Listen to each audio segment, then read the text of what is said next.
intro about myself.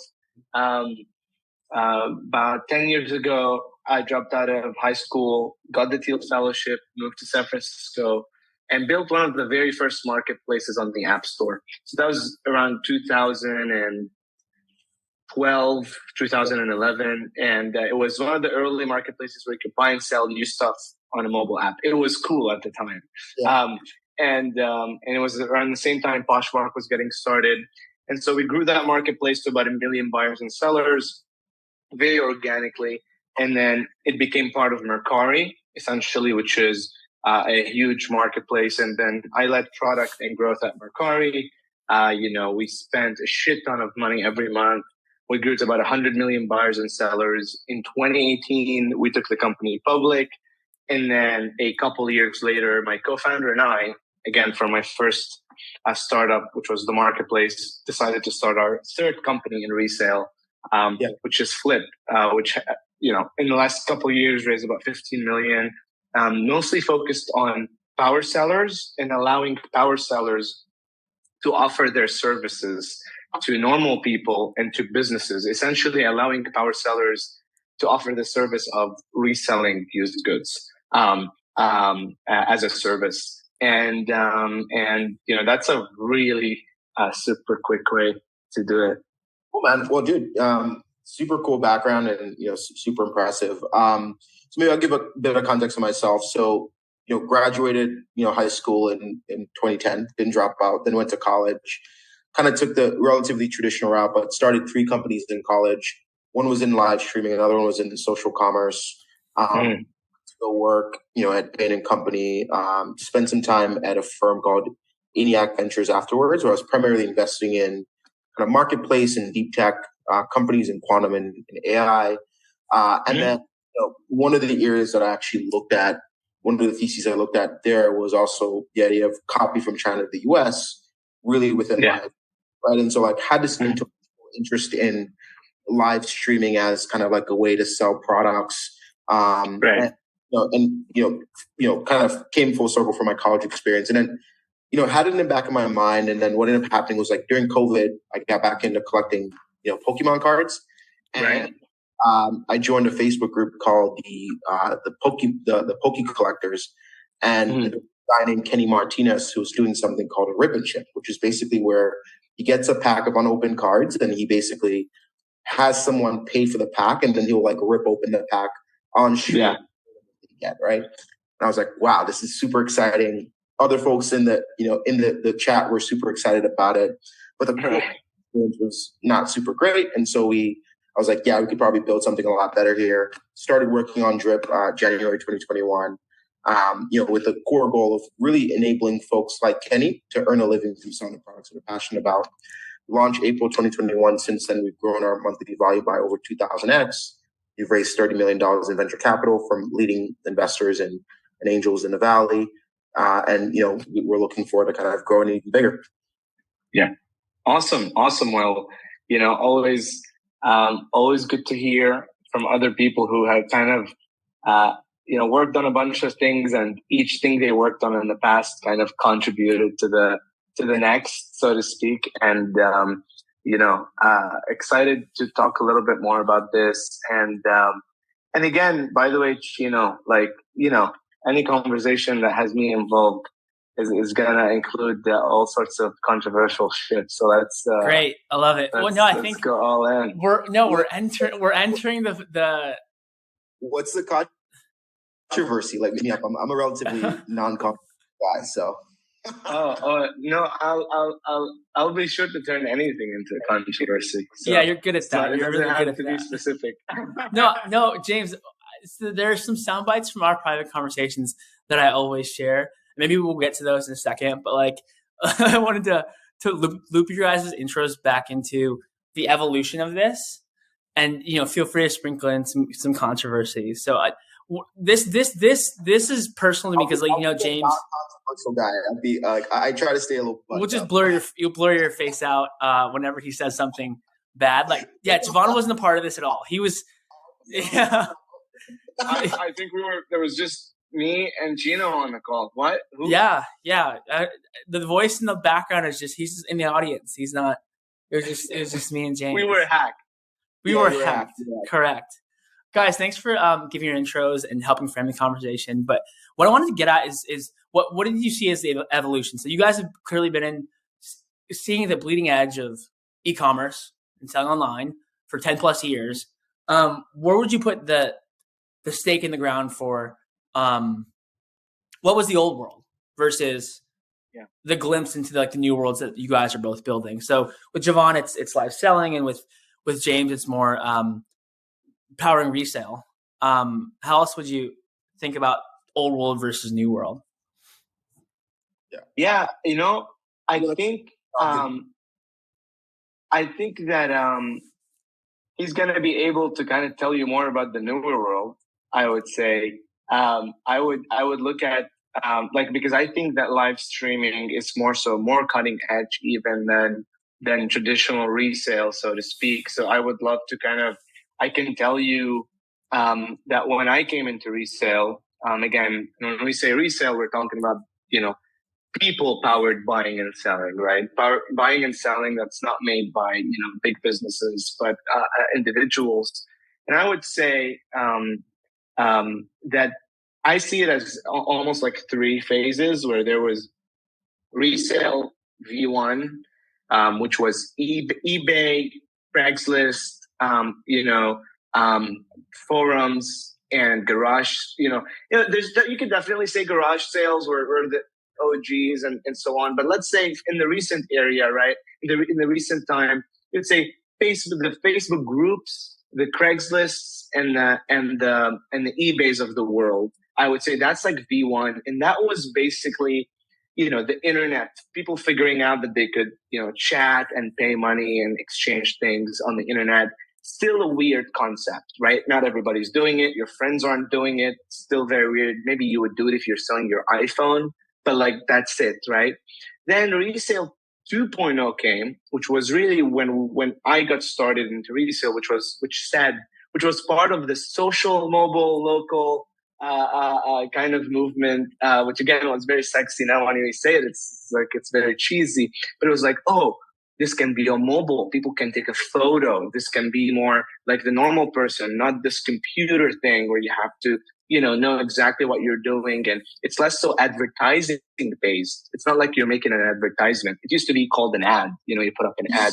It's more so like an Instagram-y version, I would say. And so that onboarded many more people into the market, I would say, made it even easier. But then it attracted a lot of fundraising. It attracted so much venture capital, because when you look at eBay and Craigslist, these are not companies that particularly, raised billions in the latest years before the resale 2.0. But then you had a bunch of companies around the world raise hundreds of millions. And I would say this continued all the way down to when you have Poshmark, Mercari, Depop, Tradesy, ThreadUp, The Real, all that world. And then I would say, and this is where I would leave it off, the last phenomena we've seen is really with live selling. I would say this is kind of the most recent one, which is mixing resale with content creation, so to speak. And I would leave it off here to kind of see if that fits into the timeline you've observed, or what else.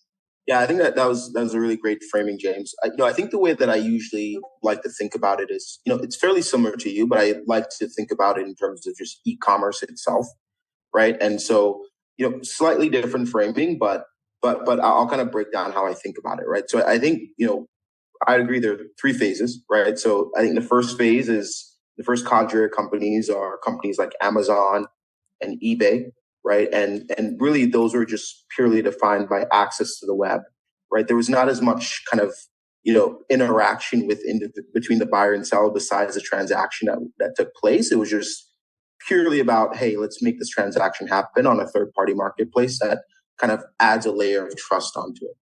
And that really kind of like built up until I would say like the late 2000s. And then you started getting companies like, Depop and Poshmark and Etsy. And what those platforms started to add on, what I'd call kind of e-commerce V2 is really around community. So adding on lots more community and specialization within groups of people that are deeply passionate about specific categories of products.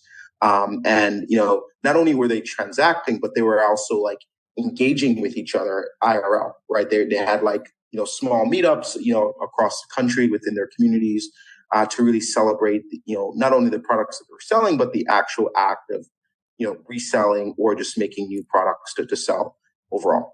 And then the next version is V3, which is live selling, right? And that's companies like ourselves. We have another Pop Shop and a few other players in the market. And what that does is it actually kind of, hyper kind of, supercharges community, because you kind of create this deeper interaction between, not only, the seller, because the seller is on live stream, but also within the other members who are purchasing, because they were able to chat with each other in real time, right? And so that kind of intimacy, ultimately, what that ultimately leads to is, you can, instead of actually going to a trade show or to a specific event to engage with the community, you can engage with the community whenever you want to on live stream, right? And that interaction builds up lots more trust, but it also helps to drive more engagement and more repeat purchasing behavior. I'm a big believer that the next crop of companies that do big things, your guys is included, will have the lion's share of attention, and they'll have the lion's share of the best products. We've seen like so many companies just been product focused, and product led growth has been a category in tech that we've all kind of paid a lot of attention to. But I think attention is the new gold, and there's a good example of this. For example, the company called Better by Jake Paul and Joey Levy. Jake Paul had all the attention in sports, and then a sub niche being boxing, because he became a boxer. And then lo and behold, Joey's been working on sports betting tech for 7-8 years, and they decided to team up to do a consumer betting app.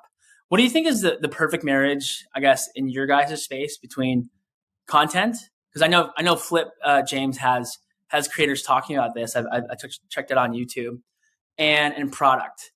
And what have you indexed on so far, and what are you going to be betting on in the coming years? Yeah. So there are two answers. There's the straightforward kosher answer. Oh, Javaughn, get out of here! Javaughn, get out of here! And there's the hardcore real world answer. And the sugar-coated answer would be something around, investing in products that enable new behaviors, right?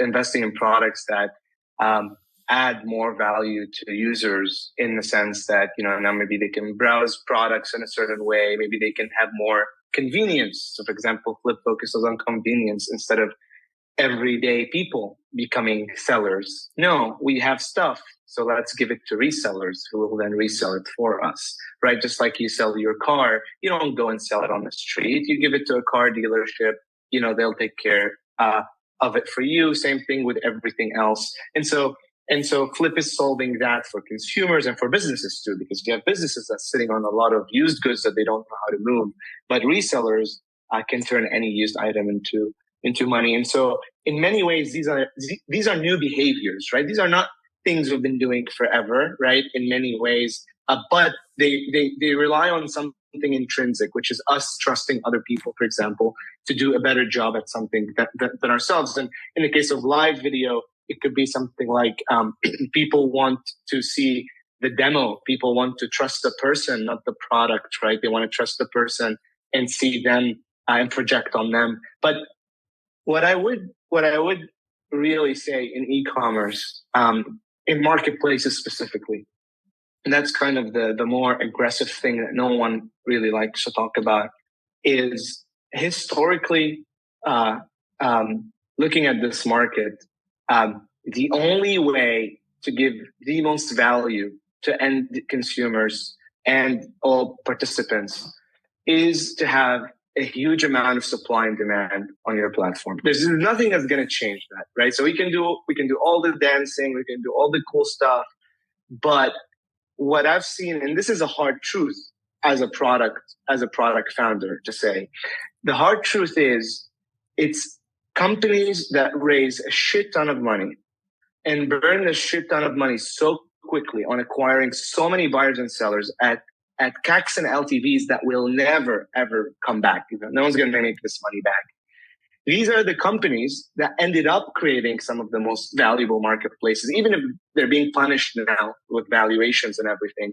But the reality is, it's so supply and demand heavy. You have to create this magical party in a short period of time that what you end up having is successful fundraisers that raise hundreds of millions of dollars that then go on podcasts and go on TechCrunch and pretend that they built amazing products.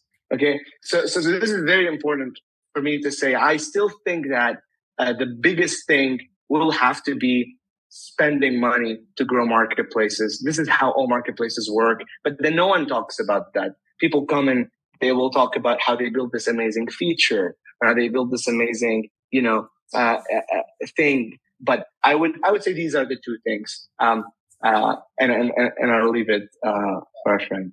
No, I think this is good context. Chino, would you mind repeating the question again? Just I want to make sure I address it. Yeah, I want you to shatter my world beliefs. Like I think that the next crop of companies who really do something important in the world will have the lion's share of attention and they'll have the lion's share of the best products. What I know to be true in the last 10 years of being around startups is we just over-index on products, like MVP this, product market fit that. When in reality, you could spend a year, 18 months building like this quote unquote best product, and your sample set is 40 people that you know or 100 people that you know, and that's great. And then once you go to market in the real world, who cares? And so the reason why I think the attention will underwrite your product risk is because you're top of mind for people. And in a world where screen time is gold, I think the best companies will have both of those. But now James just said that his take on this is to grow these marketplaces, you're not going to leverage a product or attention. He's going to leverage capital for the attention or for the product. Did I get that, James? Is that that's what I was getting from you? Yeah, and I gave an extreme, right? You need a great product that leverages an amazing new use case, but if you end up looking around and it's the founders that ended up playing the capital game properly with a decent enough product that ended up doing it.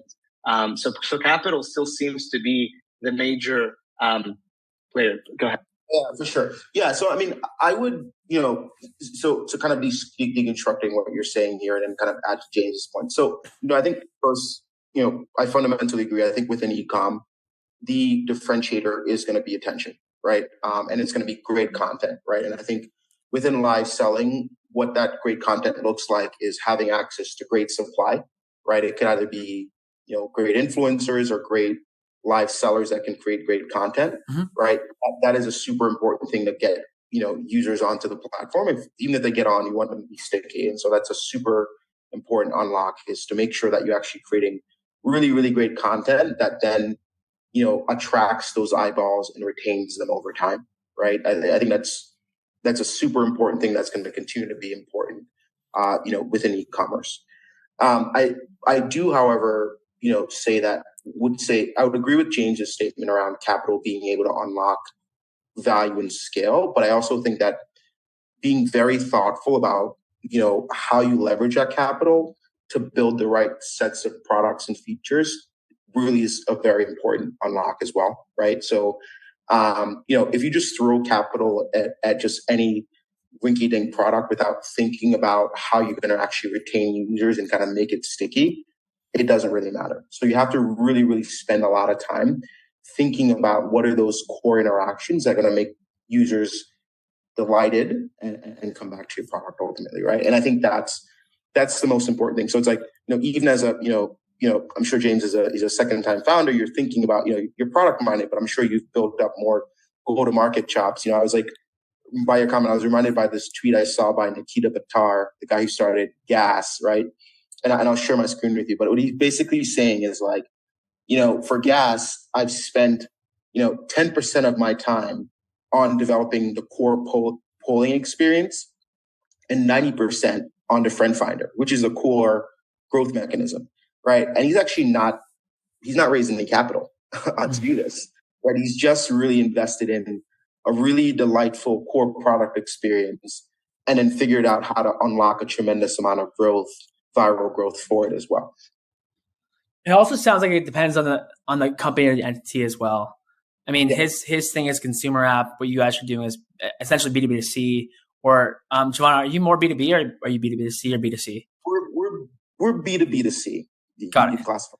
But I think that, I think even, within our category, I think there's a ton that, is happening in Asia, for example, where, folks are tossing a ton of money, but they're also building in the right mechanisms around kind of either affiliate programs or kind of through like games within the product to make users be super engaged. So if you think about a product like Pinduoduo, for example, Pinduoduo has like mini games, right? And so does like Taobao and stuff like that. Have mini games to keep users on board, keep them engaged over time. So I think those things really do matter over time as well. That's how you capture that attention. So these guys have games on top of their e-commerce products. Are these games related to the products, or are they just to get the attention to be around taking the core action when they're ready to? They tend to be related to the product, right? So it could be like a game to unlock a giveaway, right? Or it's a game to get credit to purchase other products over time, right? Got it. What do you think is, with all that said, what do you think is now, like, to tie it up in a bow, JAVAUGHN, like, what do you think would you bet on the most in your market for new e-commerce founders? Product, perhaps James's capital, or is perhaps partnering with a creator? I'm not the capital guy. I always the reason I say it again, because I think it's very important. It's because it's the thing that most new founders are likely to not understand. Simply, it seems like any new founder you can find would come with the pre-belief that product is the way to go, right? Oh, let's just build the best product and people will come. And I'm saying in marketplaces, if I've ever seen in my whole life, by the way, when I first started the first company, we said, well, let's build a marketplace that looks nice, like UI and UX nice. And the funny thing is you couldn't be farther from the truth, because you have, on the other hand, Craigslist, which is the ugliest possible experience that is a perfect, amazing, like as good as it gets marketplace with amazing free cash flow because it has massive supply and demand. So again, the only reason I am kind of playing devil's advocate there. I always think that product is the real multiplier, but capital really ends up being this hidden little guy that ends up picking the winners. It's the fuel. It's the fuel that really compounds up over time, for sure. Like if you think about like ride sharing, right? 10 years ago, there were tens, if not hundreds, of ride sharing companies that came up, developed in the US.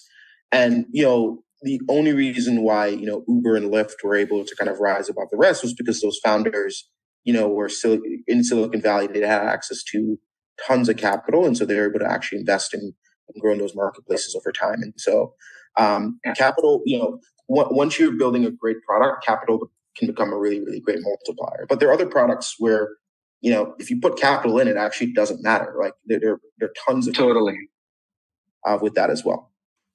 Got it. And when you guys think about the attention economy, and how you can leverage it, what do you think is a bet that you would make it's kind of a no-brainer? I think, there's a level one thinking to this, guys, where it's like, we'll just partner with this creator. But then you get to like your second iteration with them in terms of campaign, and they just, their attention spans are kind of smaller in my experience.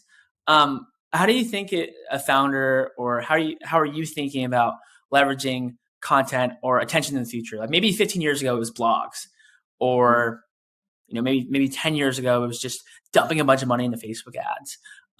But since like the new privacy update came out with iOS 16, that's less likely to work. And TikTok has had a moment, but it seems late with consumer, early with B2B.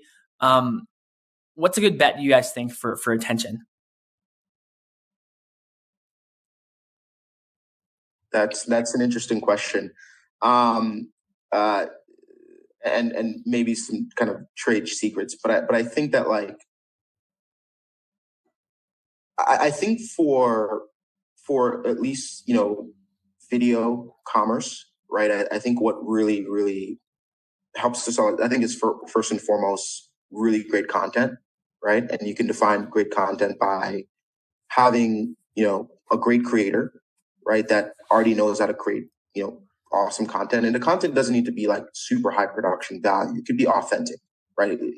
For example, if you think about the new crop of streamers that have come up, on Twitch and YouTube, these guys are sitting in their living rooms with tons of mess behind them, and they like get like famous rappers and all that stuff to show up and hang out with them because it's authentic, right? But it's like, how do you get those great content creators to create great content in a very authentic way, right? I think that's super important. And I think the second thing here that matters from a content perspective is how do you also drive like mania, right? That's what we've seen work really well in our market is like, how do you drive mania, right? And so like, different things you could could be like an outrageous giveaway, or it could be like some outrageous action that takes place on the stream. But like, that's the way that you kind of like help to, I think that's the core driver around the attention economy, to your point. It's like great content creator that creates authentic content. And then second is like, how do you figure out how to unlock mania for the viewers as well? Is that mania surprise? Is it dropped on, or does the streamer do the thing and everyone says they do the thing and then it drives more traffic? What do you see as more common?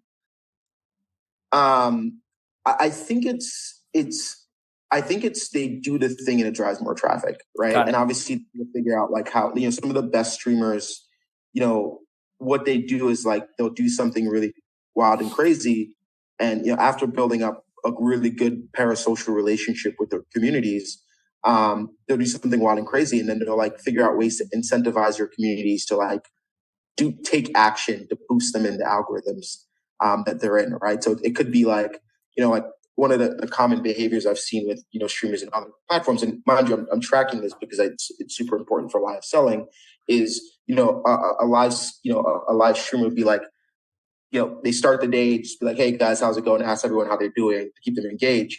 At different points, they may be like, hey guys, drop a W in the chat. Like I just called my mom, drop a W in the chat, right? And they may ask, hey, I'm having a cup of tea. What do you think about this cup? Like it's just like things like that to kind of build that relationship. And then what they do is like they then get to a certain crescendo point where they're going to start to do something wild, right? And they're just like, hey, chat, like tag your friends, drop a W in the chat, engage, share the stream, and I'll do this, right?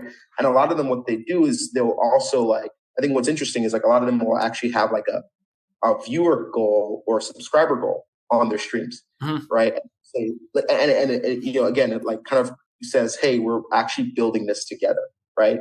And I think that's a super important thing for a lot of these streamers. Is like they build that parasocial relationship. And then like once it gets to a certain kind of different kind of like local maxima, they'll then like leverage it to drive even more virality by doing something really wild and crazy. I didn't know that. Yeah. James, were you going to say something? Yeah, no, I think the mania point is, is very, very, very critical, because there is no point in incremental, type impact. If you make a little video, you get a little bit of engagement, it's worthless. But what you really want is something that gets people crazy. Is you want that video that gets you 10,000 signups. You want that video that gets your product sold out. You can have 100 small videos, and they'll be good because people are going to go online. They're going to search you up. They're going to find a few videos, right? It's cool, but it's low value, right? But then that creation of mania is really, really, really critical. You see that again in live streaming. You see people getting so creative about how to keep people, hitting the heart and buying, and even like there's an argument to be said. Again, I don't know to which extent it's true. I really don't know, but that the rise of live streaming is a lot of things that are not shopping related, right? It's like shopping is one way that people are using live streaming, but in many ways it's betting, it's partially gambling, like it's almost like also attention seeking, right? Because what you see is a lot of these people are bidding on products to get the attention of the creator that they love, and also to get the attention of the fans of the creator they love, which is really interesting. Like, you would never think people would bid on some, very common Pokemon card that everybody has, but they will bid on it 3 times more than it sells on eBay, purely because whoever is presenting is making them a star. It's very interesting. It blew my mind because I operated in the world of efficient resale. Not that efficiency is like some amazing thing that I'm pitching. Not at all. It was just more so like resale for saving money. You buy something for cheaper, right? It's a very or for flipping it for money. But then I saw this. I would go on live streaming shopping apps and I would see how much items would sell for. And then I would go look it up in retail or resale. I'm like, holy shit, how are these people selling it for this much? And apparently it's a lot of things that are not just shopping. It's mania. It's the level of mania. And I think that in content creation, as it gets more and more competitive, essentially it would have to be these disproportionate outcomes. You can no longer just get that average outcome. But I will say, outside of mania as an amazing outcome, I would say that targeted long form video is amazing. And outside of that mania, I find that long videos of whatever, longest 5+ now. It's 5 plus, 10, 30, up tops is 20 probably, but on YouTube within the community by a community influencer, not like some public influencer, some person that is known, that tends to have such deep impact. I mean, we've done that at Flip and we've leveraged that and it's had tremendous impact, ridiculous ROI outside of menu.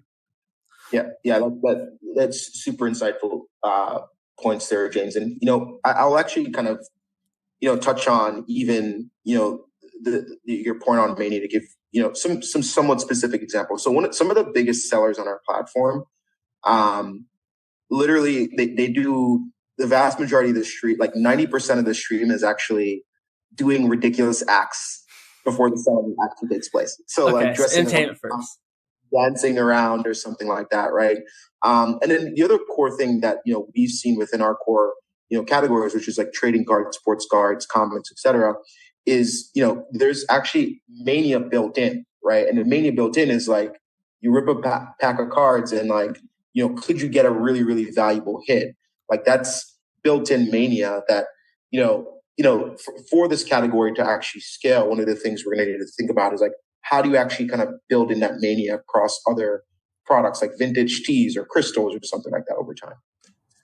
So long form plus mania equals usually success. Yeah, this is interesting to me because my first business ever was eBay. I just would get stuff from garage sales or like thrift stores and just flip them on eBay. I was like 11 or something like that.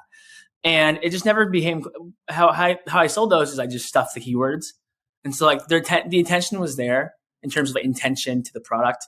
It's like if I say this is a pair of Adidas, but I also put Nike and stuff in the keywords, I get more eyeballs. So it sounds like the version of attention there is mania and long form. JAVAUGHN, this is more of a question for you. Why do you think it hasn't, had a watershed? Why do you think live selling hasn't had a watershed moment like it has in China, where you'll have one individual seller moving $3 billion of product on their version of TikTok or what other platforms they have?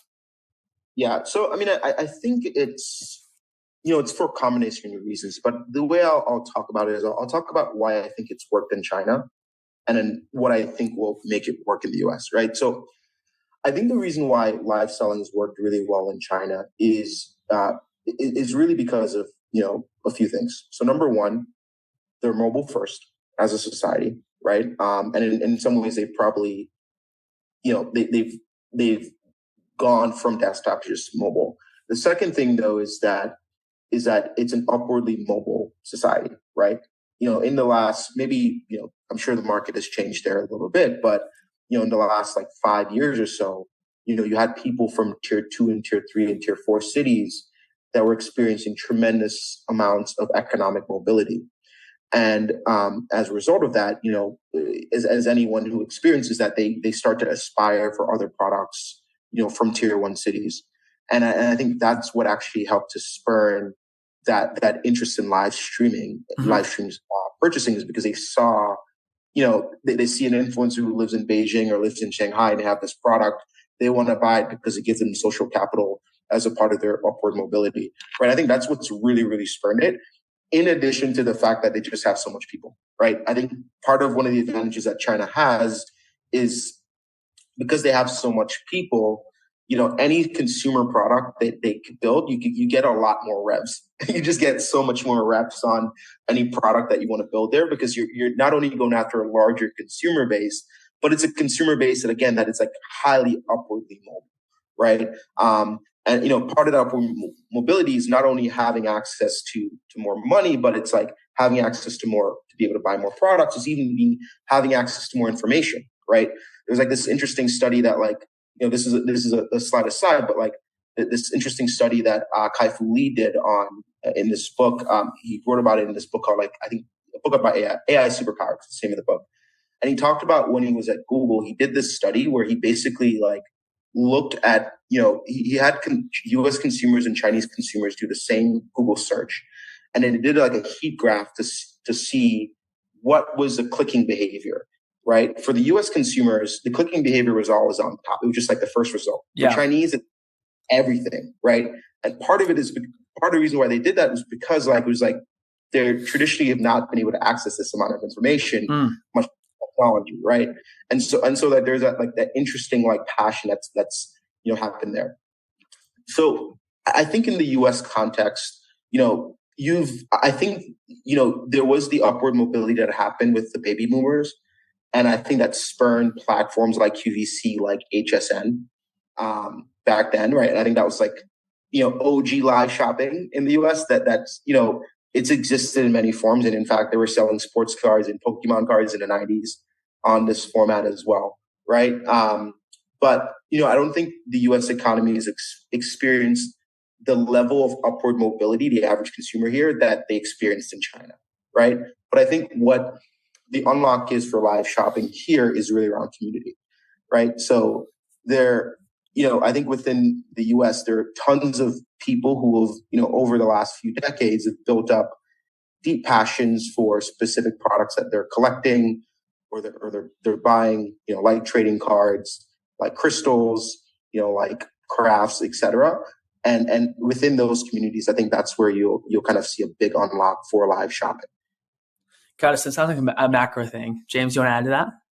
Yeah, no, great explanation. I think this is one of the most, accurate things you would see. And I've seen that in resale because, Mercari is the biggest resale marketplace in Japan, essentially. And, we were looking at how well it was working in Japan. It was a phenomenon. It was something that is not just normal. Everybody was using it. And we were like, wow, why is the US market so behind? It has 7 different competitors that are so well funded, that are spending so much money, yet the whole market is not moving nearly as well as in Japan. And that was the first time I observed difference in cultures, especially difference in trust levels in cultures.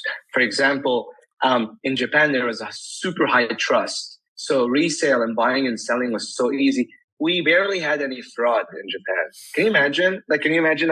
In the US, we would have dozens of people working in fraud departments. In Japan, fraud was the most boring job because there was very little fraud. And so you go to the American consumer and they're much more, maybe suspicious of certain trades. But then you go to China where people are super suspicious of any trade essentially. And then you bring in an influencer who essentially acts as a trust center for certain products, and you get a massive movement. You see that in mobile payments. Again, the technological element he mentioned is completely true. Again, China adopted phones much faster. They've adopted mobile payments in a ridiculously faster way. We discovered QR codes in the US during COVID, and in China it was already it's one of the most boring technologies you could imagine. So naturally, live streaming could follow that. But I would say trust levels vary a lot in the US. And attention, it's actually a very important point. Because in the US, you have a population that is drained with attention. There's so much attention that's being pulled for years, open years. Like the American consumer is not really dying to find a new attention source. Really, there's so many. And then in Japan, in China, you had this massive growth where, groups of people who weren't even being marketed to suddenly have all these new, marketing being shown to them. So 100%. And it's an insane phenomenon indeed. Yeah, I think that's a great point around. Yeah, a lot of consumers, particularly in China, I don't necessarily know about Japan as much, is like they didn't have access to any of this content, right? So like even if they're getting marketed to, it's like this is actually interesting content for them to consume, right? But yeah, super interesting insights around Mercari in Japan as well. That's super cool. Yeah, I think we're coming up on time here. And I think in the last 3 or 4 minutes, I just want to give some people some quick hits. What is something you wish you knew 2 years ago that would have accelerated your journey, you think, 2 years in the future? I mean, you've been on your journey, JAVAUGHN, I guess like 3 years maybe now. Same with you, maybe 2 years. 2 years, cool. So like on the onset, maybe there's an experiment that lasted 6 months where you're like, man, that the summary of that was we shouldn't do X. Or there's an unlock in the business or in your career as a founder that you just would have known on day 2 as opposed to day 300? Yeah, that's a good question. I mean, I think for me, the biggest thing is actually I should have just started live. Like I should have started this company sooner than I did. Like if I had started it 6 to 9 months sooner, I think that's what I would have done. And the inkling of the idea was already there. I was talking to my technical founder around the idea at that point, but we just didn't start it. So I think that's the one thing I would change is I would start sooner than I did. Yeah. And I think the second thing I would have done would have been launching collectibles faster. So there was probably like a 3 to 4 month lag where I was kind of, looking at other categories, but I would have just gone heads deep into collectibles sooner than I did. Got it. It's a very interesting question because there's a bunch of things that pop to my mind, and I would say the most unusual one and the most, weird learning is, when we start building things or when we have ideas and when a new founder, I'm really gonna say this to new founders, right? You have an idea and you start looking online about internet entrepreneurship, TechCrunch. You start reading blog posts for VCs. Start going on YouTube. You start maybe hearing the All In podcast. You do all that stuff, and you get an idea of what building companies is. Okay, and you get a very, very, very not realistic idea of what it is. This is a simple answer. You get this idea that it's somehow this nice art experiment where you try things and organic things work, and and then you grind it out, you and your buddies, and you either build something that people love and you build $1 billion company, or you build something that people don't love that much and you have to iterate quickly. See, what I wish I knew much earlier, whether in this company and the one before it, and even when I started, is that as much as organic and kind of really trying to find something that works matters, you end up noticing that the people who've achieved successful companies often had products that didn't necessarily work so much better than what was there, right? They had things that worked a little bit better, but they weren't enough. If they hadn't done something different with the way they ran their company, it would not have gone far. And typically what that difference is the opposite of organic. It's top down, not bottom up. Which is very weird because, as an entrepreneur, you want to believe that things are organic and happen. What they end up doing is they end up choosing to make something work. They brute force it. They really brute force something. Now, ideally, you want to brute force something that at least works. You don't want to brute force something that doesn't work. It doesn't have to be particularly working well, but you brute force it and you dare to believe that what you have is not shitty. It's not bad, that people will like it. And this is why you find a lot of founders that pick up very average companies with a very bad unit economics. They brute force that thing. They raise a lot, they hire, they build, they push when everything points to otherwise, but then they hit that point of inflection, of mania. And once they unlock mania, then things work. So what I would say is that is a reality. And if I go back in time, I would love to be aware of it, that you have to know when to turn on that brute force and not be so dependent on things working out, so to speak. Yeah, I think one thing I'd quickly add to James's comment around brute forcing. So I think you just gotta know what users want. Like I think that's the most important thing. Like, and I think I eventually learned this, before I really started pushing on Drip, but you just stay close to your customers. Like, understand, oftentimes your customers may not be able to necessarily tell you what solutions to build. In fact, you may not want to listen to them, figure out what solutions you want to build for them, but right. Listen to your customers. You'll get a really, really in-depth sense of what their psyche is, what that gets them excited, what gets them sad, what are their aspirations. And you can use that to kind of think about how you build your product, and more importantly, how you market to them down the line, right? You can use the same language, that some of the same words that they say to you, use that to market to them down the line as well. Guys, thank you so much for joining JAVAUGHN and James. There you have it. The $1 billion garage sale, and with some founder insights as well. Thanks again for joining, guys. Awesome. Thanks so much.